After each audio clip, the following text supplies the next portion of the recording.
to Lady Lovely Locks, and today I bring to you a long-awaited piece, Kaia by Renau, and this is Malibu Blonde, as the title says.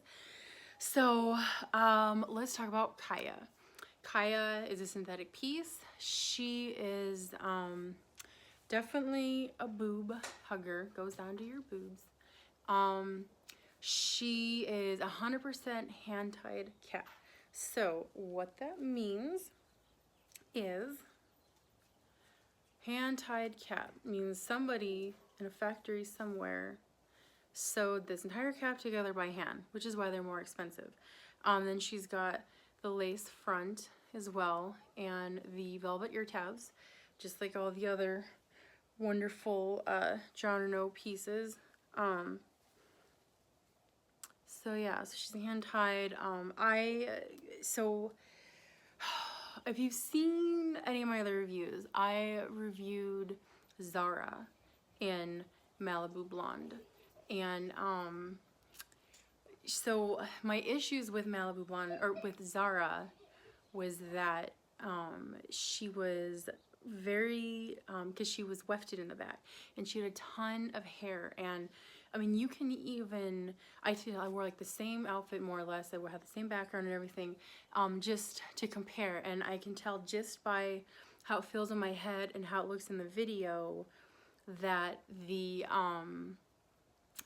this that has way less density, and because it's hand tied, the hair is much closer to my head. So yeah, so that's a huge difference. I sold my Zara because it was just too much hair. I couldn't handle with the volume of hair it was, and I didn't feel like thinning it out.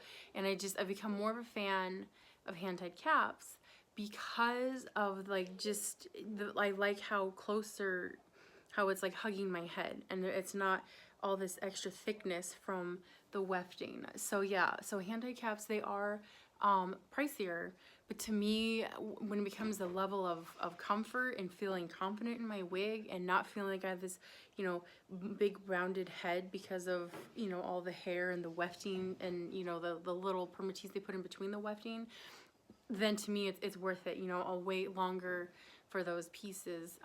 And so yeah, to me this is Zara and a hand-tied cap with less density, and so like I don't have to thin this piece at all. I did thin this a little bit, I thinned it right on these sides because that just makes it more natural. I didn't do a ton of thinning, but because I would notice that when I would ear tuck, that it still gave a little bit of bulkiness, so I thinned it some.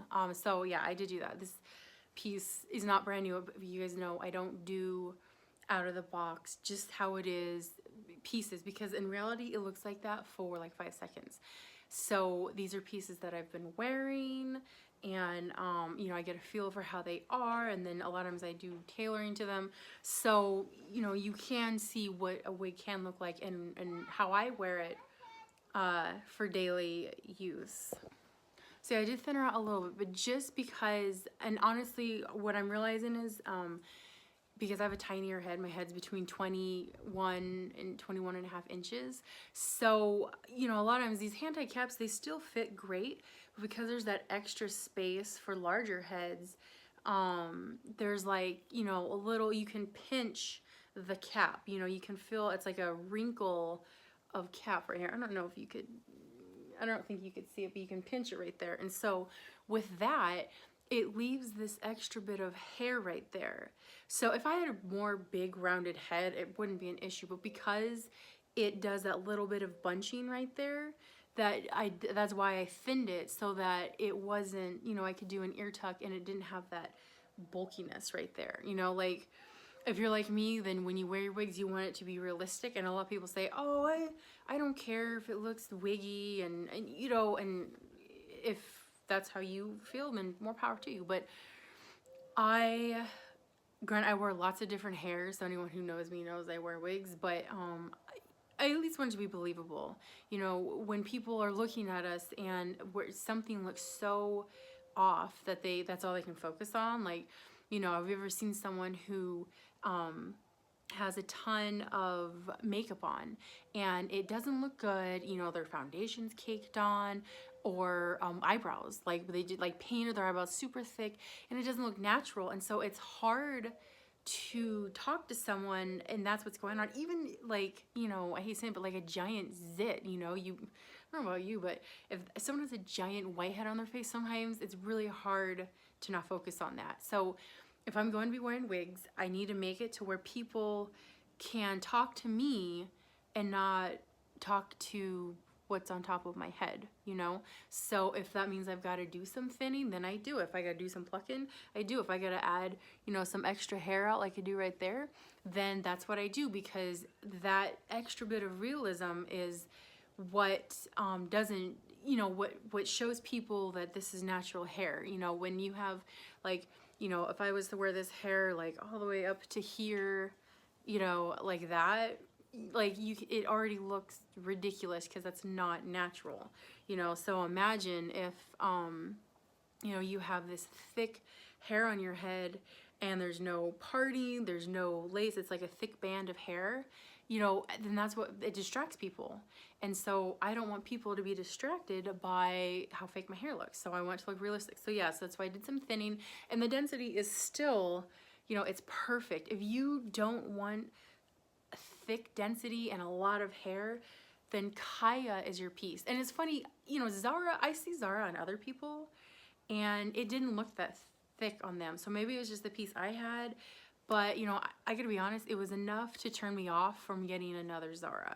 I loved the length, but it was just too much, it was too much thickness for me. So Kaia it is, and I'm very happy I have her.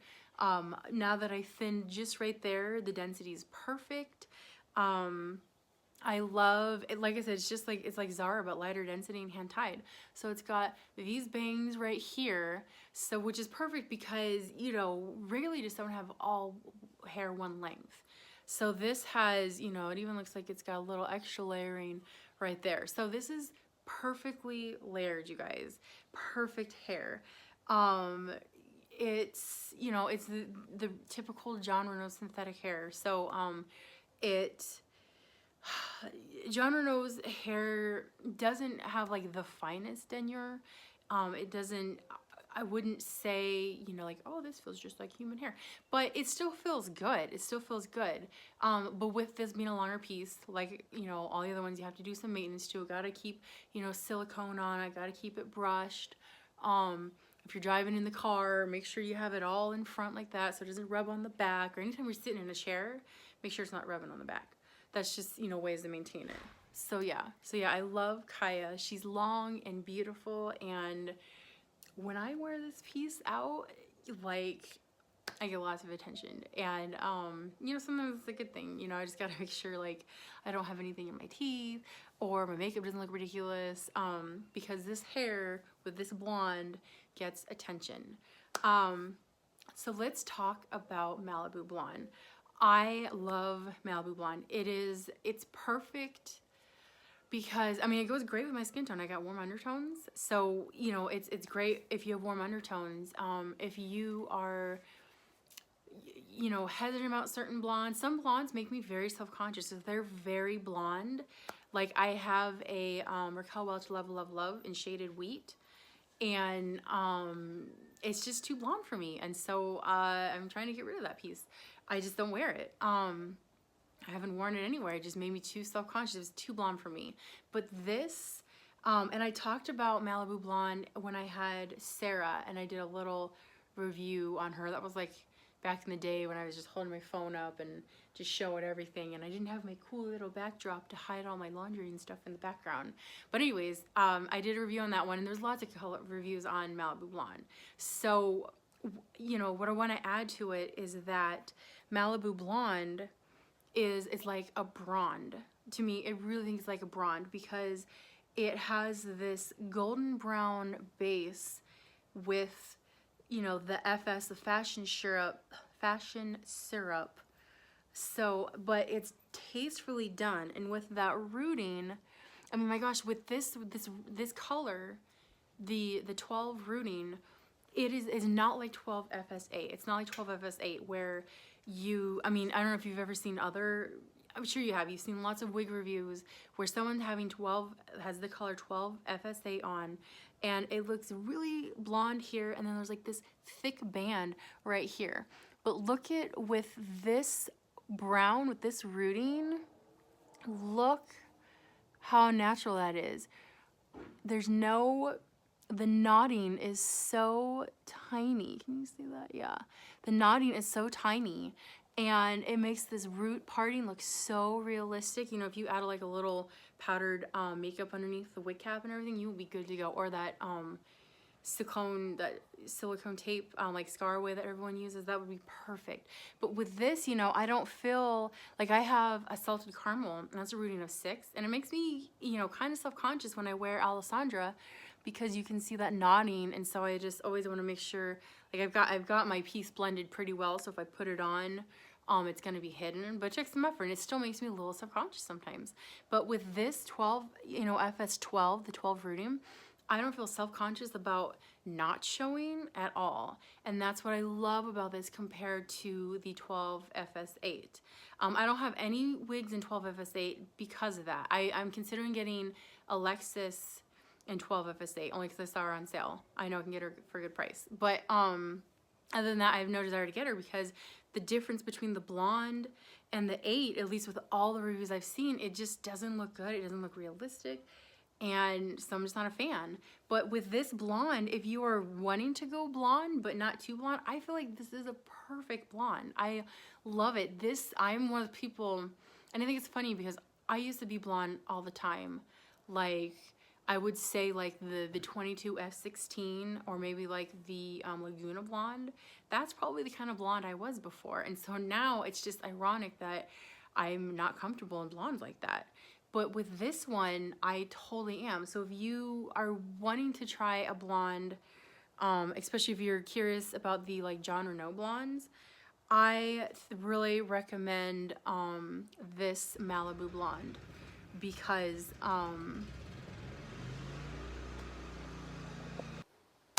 okay, so I figures I'm trying to do this review, and my husband decides to start his rock crusher. So anyways, I'm gonna make this quick. Yeah, so if you are wanting to try one of the Malibu blondes and you're a little self-conscious, I really feel like Malibu blonde will be perfect because, you know, Palm Springs blonde is very, very bright, very blonde, very cool, toned, and vibrant. And Laguna blonde has a lot of yellow to it, so that's very blonde. And then the 22F16, the Venice blonde, that is just like a lighter, brighter blonde as well. So I really recommend this blonde if you are wanting to go blonde but not too blonde. I really feel like this is the closest thing that John Renau has to a blonde. She is still shiny. Blondes, this is one thing I have about synthetic blondes, is they're shiny. And I'm right near outdoor lighting, and so and I think I've even soaked this in vinegar and everything, and it still is shiny. So that just takes some time. But anyways, so yeah, getting the shine out of wigs is especially blonde ones, is always the challenge. So anyways, thank you for watching, and if you watched it to the end, I appreciate you, and stay tuned for more.